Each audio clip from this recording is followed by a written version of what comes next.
Hi everyone, it's been a long afternoon for me so far, but I'm finally now ready to do the challenge for today. So it's day 11 and the prompt word is run.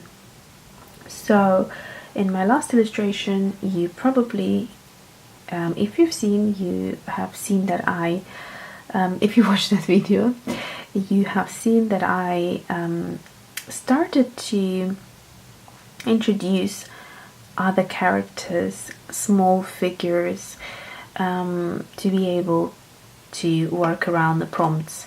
So today those figures will be present again, and I'm just going to go ahead and draw the girl first, and then I will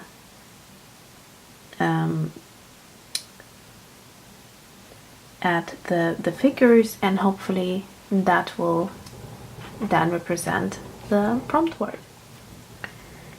So I don't know how the commenting is going to be today, because there are a few things on my mind, and generally that doesn't work very well when I need to comment.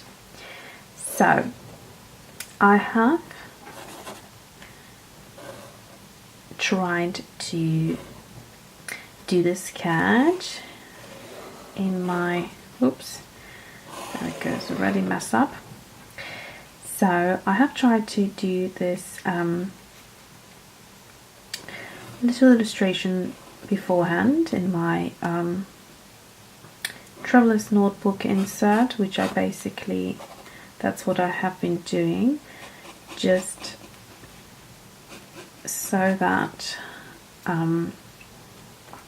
I kind of have a better idea of what I want to do. Sometimes I have an idea when I see the prompt word, and I look a few days ahead, and I then decide, do I want to try and see whether that's something that works. If it doesn't, maybe the facial expressions, the hair, something new, something different. As you have seen in the, I think in the last few I had short hair, in the last two I think I had short hair, and I was really inspired by Cara Delevingne, I think, if I pronounce her name correctly. So I haven't seen her in a very long time, and the other day I have seen her on TV, and she had this super short hair like Twiggy back in the day, and I'm not a huge fan of this hair, but I do think it's very Gatsby and kind of very 20s, so I do like the look of it. But you know, I think I like longer hair on women as a rule, but I do like how some of those short hair do look. So that's where the inspiration came from. Now I'm back to my big buns, and let's see. So I love this long neck, and it seems to be that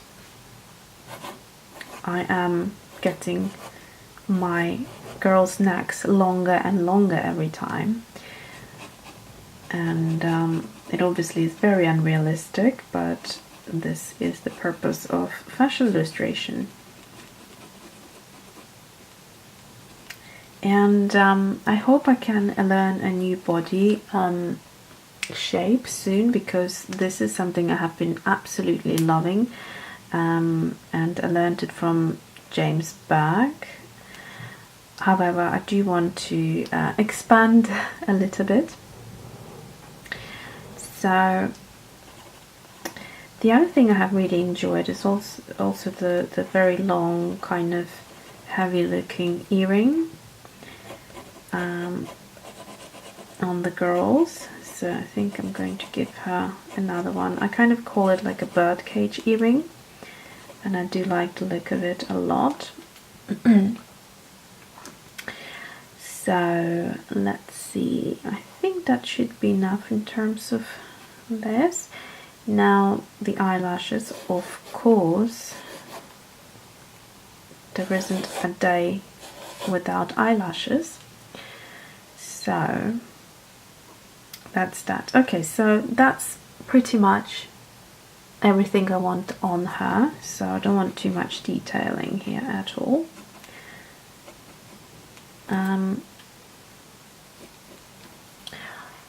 So in terms of the word, I then have to draw these kind of figures that are basically running towards her. We don't know why, but they need to look like they're running. So this is my first one. Drawing these stick figures has been a lot of fun, I have to say. It's not something I have done before, and you kind of learn how the shapes work, how you want to make the body appear like they're sitting down, like they're running, like they're walking, like they're holding hands, like they're cheerful, they're not. So that's basically what I'm trying to create here. So I'm going to go slightly up, hands higher, and then I'm just going to do this. And I find that when I draw the body at an angle, it kind of appears like they're really running. So I hope it's funny, because this guy looks like he's walking towards the other direction. So it's not that easy actually. But I do want to have a couple more just to make them look like they are coming from all sorts of directions and running towards her. So I'm going to do a few more just over here. I find that also the quicker you do the movement, the less you try to think, the more likely it is to be the right representation of what you're trying to achieve. So I think that should be enough. And yeah, so it appears that some of them are holding something in their hands. We don't know what, so let your imagination again take you to places. So I'm going to speed this video up now. I'm going to use some watercolors. I haven't decided what. I might try something new, and I will explain at the end. Okay, so I pulled out new watercolors, which I haven't used in this project yet, but so these are the Dr. P.H. Martin's Radiant Concentrated watercolors. I'm going to use two colors, the black and the Tahiti red. The Tahiti red is a new color, and I think there is a video I'm uploading just before this one. So I got it delivered today. Was it today? Yes, today in the morning. So it's very, very new to me. And so I've added these two drops into my ceramic palette, and I'm going to start now. So the black watercolor works very well because it dilutes to a cool toned gray. So let me just go ahead and do the illustration first. Okay, so I'm just going to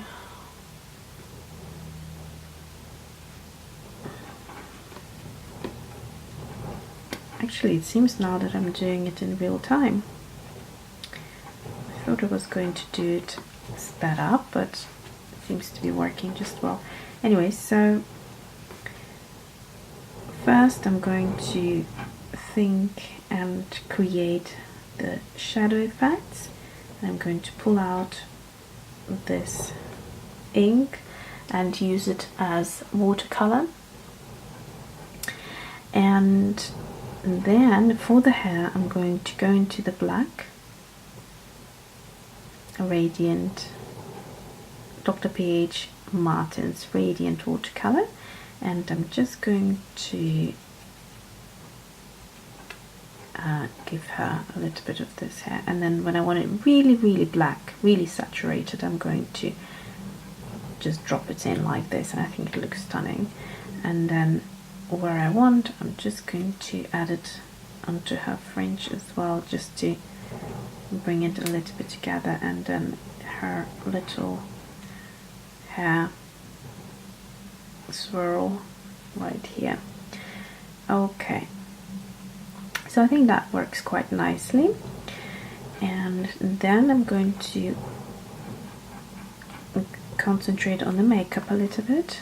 I want her to have a smoky eye, but very subtle, nothing too crazy, because the lip is going to be the main kind of thing. So I'm going to add the shadow to the earring as well, and then I'm going to just create little shades just under these figures, just to kind of make them look like they're running around and make it look a little bit more realistic, rather than them just being in the air kind of thing. So I'm going to do that just so. Okay, now I'm going to go into the Tahiti red, the gorgeous color, and super bright. So I'm just going to try carefully dilute this with water, and it becomes a very pretty color when you dilute it. Try not to use the Dr. P.H. Martin Radiant color straight out of the bottle, because that's when they're the most intense, but they kind of lose their beautiful kind of effect. So you can see how the hair is looking here, very nice. And I think I am done. Yes. Okay, so this was my lady for today. I really like how she came out, and I like her kind of sassy, sort of not bothered expression of who are these little people running towards me, what do they want from me. So yeah, I hope the attitude comes through, and I hope you enjoyed this video. So thanks for watching, and see you tomorrow.